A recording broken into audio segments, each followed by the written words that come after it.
You're nervous? Very, very nervous. Have you talked about this stuff before? Oh, yeah, very much. And I've tried to talk about it more than other people want to talk about it. Tell me about your family growing up. Where'd you grow up? I grew up in Northern California. My family was very large, so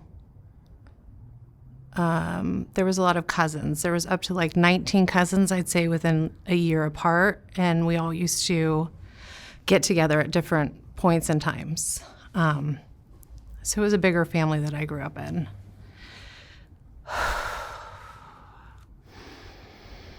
What was your immediate family like?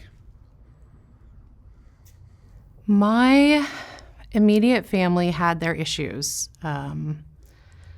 Early on, things that I don't remember is my mother was in a DV relationship with my biological father, and I didn't grow up with my biological father. She had left him before I had a chance to have memories. I was very young. So I was raised by a stepfather who was my father in my mind and heart because I didn't really know my biological father. But we were raised in Stockton, California, which is a larger city, area. But I also spent time in Lodi. I had family in Sacramento. Tell me about mom and dad. Mom had a very rough upbringing because she was sexually abused by her own father. And so I think mom struggled a lot with the abuse in her family and still being a very big part of her family. Because I think she was the first to really kind of push back against the generational traumas that were being created by her own father. But she lives with a lot of denial.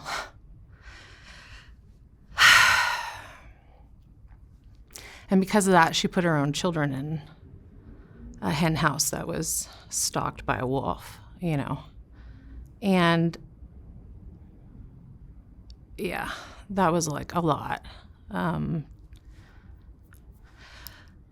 Growing up was pretty like the ideal California, being raised in California. There was like a lot of kids. I'm pretty old now, so it was like an get outside era almost, which you don't see these days, So I was like the one raised on drinking from the hose outside and, just running around like a tomboy. I wasn't really watched very much. My older sister mothered me a lot growing up. There was 3 of us children in my mother's home. And my sister told me I was feral at one point, and I said, "What do you mean we're latchkey?" Like I used to tell people, I was latchkey, using these terms, and she's like, "No, you were feral." I said, "What do you mean by that?" She said, "Nobody was really watching you." And I said, "Yeah, that's kind of true. I was pretty much on my own as the baby child. I felt like I kind of ran the streets in Stockton when I was younger. I was friends with like a lot of gang members. I wasn't really doing gang activity. I was just going out at night and running around the streets with a bunch of punks. But I wasn't a very good child, let's just say that. I was kind of like always doing things maybe to get noticed because I didn't get that attention as a child. Did you have a dad around? Yeah, a stepdad. And I really liked our relationship for a very long time because he was very good to me. And my stepdad wasn't sexually perverse, or he didn't look at me like that. Talk about the bar being low when you are so thankful that daddy didn't fuck you. Yeah, but I'm very thankful because that's the kind of family that I come from. It's very like a rough sexual abuse type of background. Give me an example of what kind of stuff was going on in your household. In my household, that stuff did not happen because my stepfather was not that type of person. But, you know, my uncles, my grandfather, we would all get together all the time. And it was like a very deep, you know, hidden, like, don't talk about thing. And they also didn't, because of that, because if you don't talk about things and you don't bring them to light, you're not saving the children. You're not doing anybody any favors. And what I noticed in my family, because there's a lot of victims, there's a lot of people who were heavily sexually abused. They say it's called molestation, right? But molestation is too nice of a word in my brain because molestation equals violent sexual rape of a child. That's what molestation is. So I don't know who gave it that kind of like soft word, but that's not what it is. It's vile. And when you're raised surrounded by monsters and predators, and you have to act like nothing's wrong, nothing's going on, it's quite the fucked up situation. Yeah, I thought the same thing, that molestation is such a kind term for something that is sometimes really terrible. It's absolutely terrible. I don't care if it's you're not touching them. I don't care if it's a mouth, you know, like I don't care if you're just doing sexual things in front of them. Like you're making a child who is very unaware sexually participate in some sexual acts that you don't even know what this is doing to the child's brain. It's fucking them up. Let me just tell you, because it happened to me. It fucked me up for a very long period. And what I get very angry and rage filled about is that my predators were allowed to live that life that I wanted to live without, you know, and they might have been abused as well as children, but nobody held them accountable legally, you know, nobody, and we started to later, but that's what's enraging about me. And it's not just the patriarchy. With my family, it was definitely the matriarchy. And it was women who had already suffered under this oppression that we live in this fucked up society to be quiet, shut up, and don't say anything because your place will be taken. You know, the rug will be pulled out from underneath you. You know, my grandmother was a child bride at 17 years old to this piece of crap. And she was married to him for over 50 years. She wasn't allowed to have her own house or have a bank account or have a car, you know, and legally, that was legal in our country, right? So how do you stand up to people when our society is based on, you know, you have to be with that man. You have to be in that, like, nuclear family. You have to, like, I don't know why they would stay, but they chose to stay. And I know it was a different era, but some of my cousins and I are a different generation, and we don't view that. We will come at you if you touch our children and harm them. And it almost is like me, it's like an over effect, because some people are like, but you're so peace, love, and, you know, I have a very pacifist attitude until it comes to this, because I feel like they are not being punished for their crimes and they're leaving all of this wake. And then I'm left to carry the shame and the guilt of your actions against a child when I bring them up, because that's what happened in my family. Don't bring it up. It's not happening. Let them live their lives. Oh, we don't want to mess up their lives. We don't want to out them.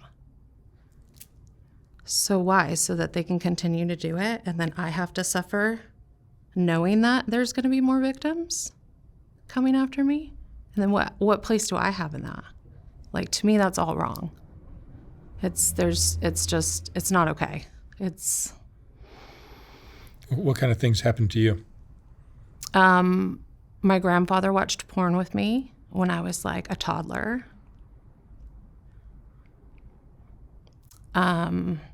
My uncle sexually molested me, my sister, my brother, and a bunch of other children in the family. Who knows how many, because some won't talk about it. He's still alive. Why do you think adults like this will take advantage of a small child for these purposes? I've thought a lot about this because I've recently, in the last few years, seen some peer-reviewed articles starting to like sympathize with pedophiles. And this brings me a lot of rage. Sympathize with. Yeah, like, well, maybe they're not actually harming children, but they're thinking about it all the time. So we shouldn't be so harmful to them or so like, we hate you, because then maybe they come forward to get help for it more often. Well, that's not the case. I've lived with plenty of pedophiles and they don't come forward. In fact, when they're outed, they typically lie and say, it wasn't me. I don't know what you're talking about. I wouldn't do something like that, because I've seen and heard this all before from pedophiles. They don't want to be outed. So why don't we just out them? Why do we stay silent and let them continue to harm children? And I just don't want to be that person. But yet my uncle is out there without a record, going to church every Sunday, possibly seeing his own children, possibly seeing his own grandchildren. A lot of the victims I've noticed, and I get some of this perspective from my mom and another girlfriend that made me aware that she was also used sexually by her own father, which is like a huge, huge issue in our country. We have a lot of incest and, dads taking sexual advantage of their own kids, and it's fucking disgusting, if you ask me. I don't know what's behind, the sickness of pedophilia, because some people are severely abused and they do not abuse or continue the cycle, and some people abuse and then they continue the cycle, as my uncles did. I'm pretty sure that my uncles were violently sexually abused by their own father, but so was my mother, and she didn't touch us sexually or make us do weird shit sexually. You know what I mean? So why somebody carries on with the cycle of it, and why they don't, I often wonder about, like, how. But I don't think that once they go down that road, I just don't think they're safe people. I don't think you can ever say, it'll be okay. They can man themselves. They can, I think they need more punishment. I think people need to talk about it more. Do you think they can be fixed? They can be recovered, they can no longer have these desires? In my opinion? No. No, I don't think so. Mm-mm. It's just how they're wired. Or maybe how the abuse wired them too. Mm-hmm. I believe it's passed on generationally like this. Like, I don't believe we're born pedophiles. I think that's a really sick take on it, But there are people who question that. Are we born with some sort? I don't think so. I think it's definitely like nurture, something happens, nature, and something comes because, typically with serial killers, they don't have any empathy, right? Their frontal lobe is damaged. Maybe some kind of connections were damaged in their brain, But to me, it's just so sick, like, to do it for like some sort of, maybe it's power, but to add the sexual component in there is just like really fucking twisted in my opinion. Like, it just is so vile. Like, I don't understand what they get out of that except for the pain and torture, getting off on the pain and torture of another human being where they can get away with it. My whole thought is, like, they must not think too highly of it, because my uncle never thought I'd grow up and come out against him, especially not so violently. Do they not know that we're going to grow up, these children, and that they're going to get very old and weak, and we're going to get very big and strong? Do they not think about these things? Because some people, it really turns, violent, you know? How many siblings do you have? I have 3 siblings. And all 3 went through the same things you did? Yeah, even worse, because I blacked a lot of mine out. Thank God. I choose not to go to some therapy that would make me remember my grandfather touching me in a certain way. Fuck that. But I do have those memories, you know. I have enough memories, let's just say that. But I blacked it out a lot. And there's more like traumatic things on top of stuff with like siblings of different ages, right? Because my sister was 4 years older than me. And I often wondered growing up why she was so protective over me, why she wanted to, you know, mother me and nurture me so much. It's because she had been being abused by my uncle. And then when I was a baby, like she's 5, I'm 4 years younger, she, you know, ended up going through therapy and having memories of when she was 5 and I was a baby. And he was telling her, make your sister okay with this. Tell her it's okay. You tell her it's okay. So she felt responsible, like she had been the predator in that. And that really upset me about my uncle. Ended up writing him a letter that at the time, because my mother kept siding with the predators, really was pivotal again for me in my life, because it was people taking the side of predators, which happens all the time in families. I don't understand it. And it's so frustrating and horrible that, you know, my mother would choose her pedophile brother's relationship over her daughter's relationship with her. But those are the actions that happened.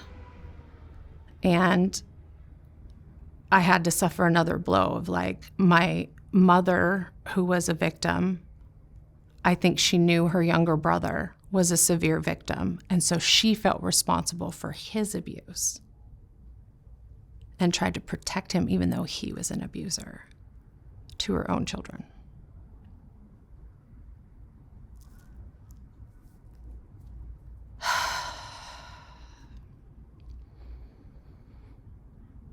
And that did a lot of damage. I ended up writing him a letter, and it was a pretty violent one. And then my mom found out about it, of course, and then she chastised me for doing it.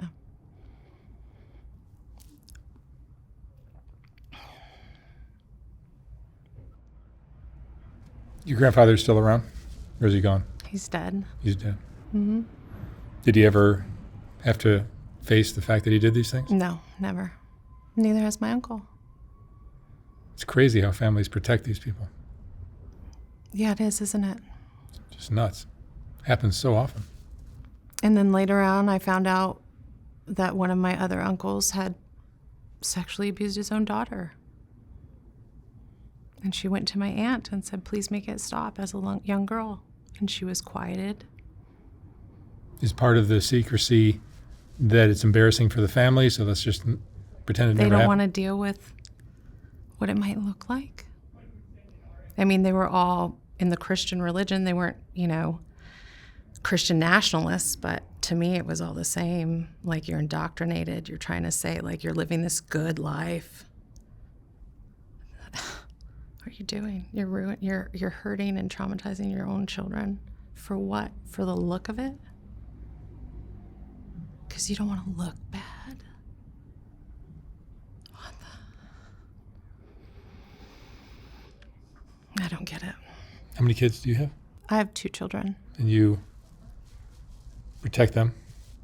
I try to, but things swing a different way, right? They always thought I was overprotective because I was so traumatized by what happened in my family and how people keep it quiet, and how, you know, talking to so many women out there, if you're ever in a room with a large amount of women and you ask them to raise their hands if they've been sexually assaulted or had anything Like most of the hands in the room go up. Half of those are at least by their own family members, at least, not strangers. So our perpetrators live within our families, and then outside along the streets as strangers. We don't know who to trust when we're in these families. We can't trust anybody. So my reaction was, to try to warn moms who would say like, oh, I have little boys. Like, I don't worry about them being sexually molested. I'm like, don't do that. Don't do that. I said, they don't care. They don't care if it's a boy or a girl. They might have a preference, but it's what's available to them. That's what they care about, what's available to them. And most of it is people who we love. That's why they're protected so much. That's probably a reason, is because they already have us on some fucking trauma bond, because they groom us first. In order to violently sexually abuse us, they have to have us in their pocket first as like a loving, wonderful person who's done really cool things for you or whatever it is, I'm sure I loved my family members before that happened to me. I'm sure I trusted my family members before that happened to me. But it makes you not want to trust anybody. So with my own children, I was like I don't talk to my family, so I don't leave them with my family. And with my mom, I've had multiple conversations with her because I just didn't leave my children with anybody when they were younger, which caused me to really be stressed out all the time. But yeah, I talked to my kids about it early. I talked to my children about rape, sex, in very general terms, but this, don't let them force anything on you. If you're forcing something on somebody, that's rape. It's not okay, and don't let anybody do anything like that to you. But I talked to my children about it very young because of my situation, They don't know all of my situation because that's very traumatic and hard to talk about.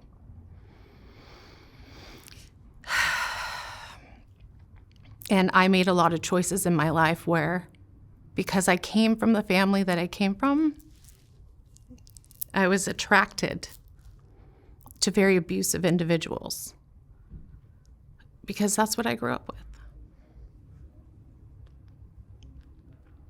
So I'm still trying to work on myself. There's a lot of isolation in that, but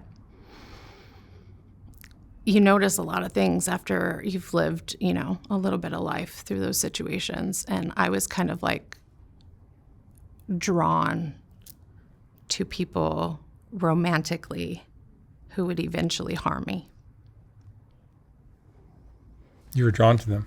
Mm-hmm. Somehow, yeah, that's what I was attracted to. Yeah. So... this plays out in relationships as an adult. What's that? That you're seeing it play out in relationships as an adult? Very much so. Very much. Very much so. Yeah. Yeah.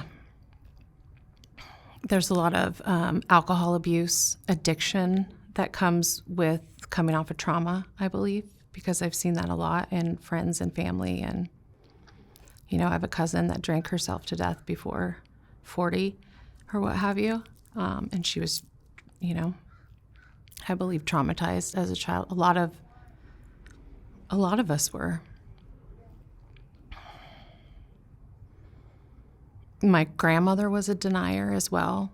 She would tell my mom that my grandfather wasn't going to be involved or that he wouldn't be alone with the kids, and it was a lie. And my mother somehow believed her, knowing what a horrifying person he was. So I had a lot of issue with that when I was older. And at around 13, my mom came out, when the whole Roseanne Barr kind of era came out and everybody was coming out more about sexual assault and sexual violence and whatnot. And my mom came out to the family at that point and was like, my father harmed me, this and that. But I was only 13, and I remember she was kind of telling me about it, but she didn't tell me who it was. And I said, it was your father. and she'd like stop dead in her tracks. Because somehow with a lot of the victims or, you know, survivors of SA, they think they're the only ones.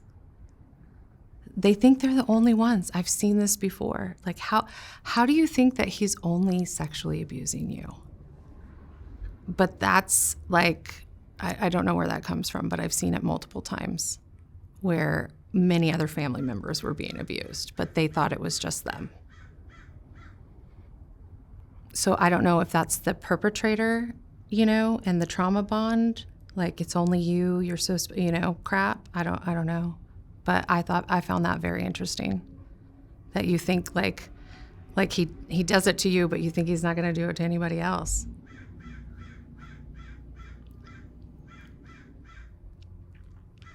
Yeah, I don't get that. It's horrifying stuff. It is.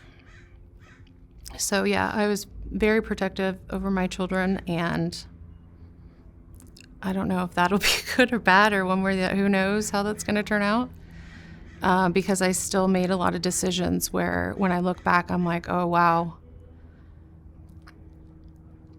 I had a lot of trauma. Like I still have a lot of trauma that I carry where like I have a hard time loving myself. I have a hard time, you know, like that it wasn't me or what, I didn't cause that or what have you. I still have a lot of rage, like just absolute rage. Absolute rage. Who are you mad at? I'd rather not have my uncle be breathing at this point. I think it's horrifying to think that he could be doing this to other people, even now. I'm really mad at the system. I'm mad at the reality that I have to fucking live in the U.S., where there's no justice for like domestic violence or, you know, what they call molestation, which is violent sexual rape of a child, you know, and that so many families hide it. And I think that we're hopefully going to grow out of that and move out of that. But I don't know what the solution would be. I'm pretty horrible right now in my opinions about the solutions because I don't think they should live. Have you become like ostracized from your family? I ostracized myself from my family. Yeah. Yeah, I was always the black sheep. I was always very different mindset, different way to think. I was always put down for those things. Always looked at as a weirdo. Or felt that way because I didn't fit into their fucking mold. Because I didn't want to live how they were living. I didn't want to live a lie. I didn't want to live in abuse. I didn't want to further it. I wanted to talk about things, and they just want to live in denial and brush it under the rug and act like they haven't passed down some horrifying, vile trait in their family. Yeah, I'm pretty angry about it. So my pedophile uncle, Danny Ship, lives in like the Antioch area. And he's still out there. There's no case against him. He doesn't have a record. He still enjoys his life with his wife, I believe. We're estranged, so I don't talk to him, but he lives his life as if nothing has ever happened, or that he hasn't had a wake of long list of victims. Does his wife know? She knows because we all talked about it in the family, and she stayed married to him, as they do. One of my other aunts also knew about my uncle who passed away already, but this one's still alive. And who knows if my other uncles participate in that, but there's also another one that's still alive. And people should be aware of them, but especially my uncle in Antioch, because he molested a lot of children in our family and has never, ever had to pay any kind of price or had any justice been put on him for that, for his crimes. If you had your life to live over again, what would you have done differently? That's an interesting question.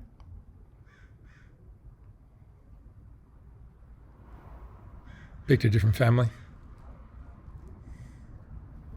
No, because it could have been worse. Could have been You worse. never know. Grass ain't always greener on the other side.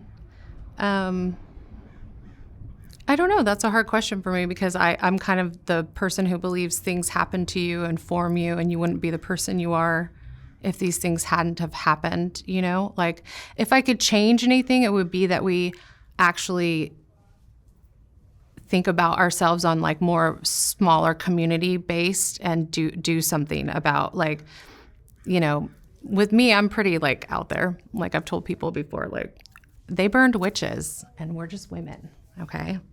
So why don't we just brand them with like a P for pedophile on the forehead or an R for rapist on the forehead? And that way we can give them the shame and the guilt looks and all that stuff that they should be carrying with them as the perpetrators instead of the victims. And then we would know who they are when they're coming at us. I know that's really extreme, so... No, I mean, what they did to you is really extreme, too. Exactly. So I don't know...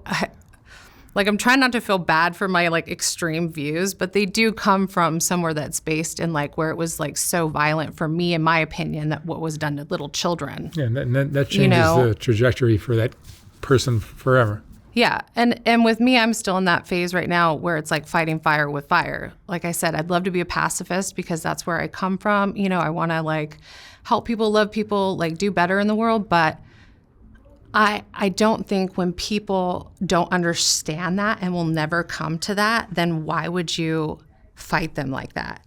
They need something as violent and as vulgar and as vile as what they're putting out so they might understand a tiny bit of the inkling of fucked upness that they're causing on this world, you know, or just take them out.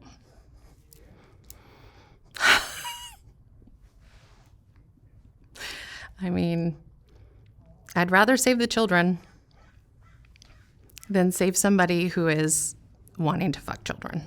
For sure. So, and it just feels like the rage keeps coming because, you know, laws wanting to lower to the age to 14 or anything like this, like, is just, to me, pedophiles running the world. You know, real sick characters wanting to just abuse and throw away, you know, human beings like trash, you know, for their sick uses, you know, without, like, do they ever think about what that does? Like, they could be barking up the wrong tree finally and might meet a bunch of fiery, violent people in return. So, but... in the meantime, I think people should definitely try and talk about it more and out people more, because there is women who don't, and then those men go on to have more families and abuse more children because they just don't want to say anything. And keeps the cycle going. Mm-hmm. Yeah. And I just didn't want to keep the cycle going, you know? And I'm just not going to give people an out. Like, you're just not a good fucking person if you want to fuck children in my book. I'm sorry, but you're just not. There's something wrong, and you should go to a psych clinic and figure that out. But I don't think they'll ever quit, especially if they have availability to them, you know? Hence all the, like, churches that keep it quiet. You know, these were church-going people. Do you think something like chemical castration is the answer, or do you think it's just they just want to? I do lean towards that because I'm more on the ball, you know, extreme side. I feel like sometimes I think we should, you know, take their hands, castrate them, take their dick and balls, like brand them on their foreheads. But actual, you know, criminal punishments would help. Like, he doesn't have, you know, anything on his record that says that he's a child pedo. And there's so many of them out there like this, you know? And it's just hard for me because, like, yeah, okay, so you give them a label, you know, and then maybe they might have, if they're really egregious, they might have some prison time, but then they let them out. And what, then they can do it again? Like, I don't want to wave to my neighborhood pedophile who I don't know is a pedophile, and he's just like, I'm just great, you know? They'll tell you they're reformed. I'm sure, but how much child porn trafficking are we seeing in this country? It's almost like the U.S. is the child porn trafficking king of the world. Seems to be. You know, and that's where we get our money from underneath, you know, everything is by fucking trafficking children, you know? And it's just sick. I don't know why, you know, I don't know if it's revolution we need, but that's how I feel about it. I'm like, I hope we have like, I'm obviously so rage filled. I'm like, burn it to the ground, burn it to the ground. Like, let's start from scratch, you know? But I know that's never going to be probably the answer with this, you know, this infrastructure and everything. But at least stop hiding it. Stop being quiet about it. Stop giving like horrifying people outs. Like, why can't we hold them accountable? Why is this so acceptable? Why do I have to deal with them? You know, why? It makes it into like some like really horrifying world to me that I don't want to live in. So my reality that I was born into isn't something that I care for much at all, that I would love to change, you know? And it would definitely stop with, like, it would start with stopping sexual violence on children, you know?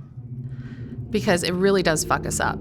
It fucks us up for a long period of time. Most of us drink or use drugs to death, or we go out, some of us go out on the streets, like, or we find ourselves in DV relationships. Like, they're killing us. They're fucking killing us. So I, for one, hope that we're starting to stand up against that in a powerful way to make some meaningful, positive changes, because the old oppression, the old oppressors, they have to go. They just have to go. Sarah, let me ask you one last question. What would you say is the most important thing you've learned?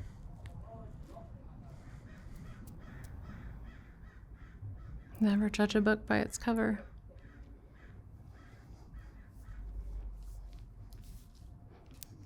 That's great. All right, Sarah, thank you so much for sharing your story. Thank you. I hope this makes a little bit of change happen somewhere, somehow. Maybe. Protects a kid somewhere. Or maybe I'll just further my catalyst with it, you know? Like, continue to try and help people, try and spread goodness, because there's so much shitty in the world. Yeah. Yeah. But yeah, thank you for this opportunity, for sharing my story. All right. Thank you very much, Sarah.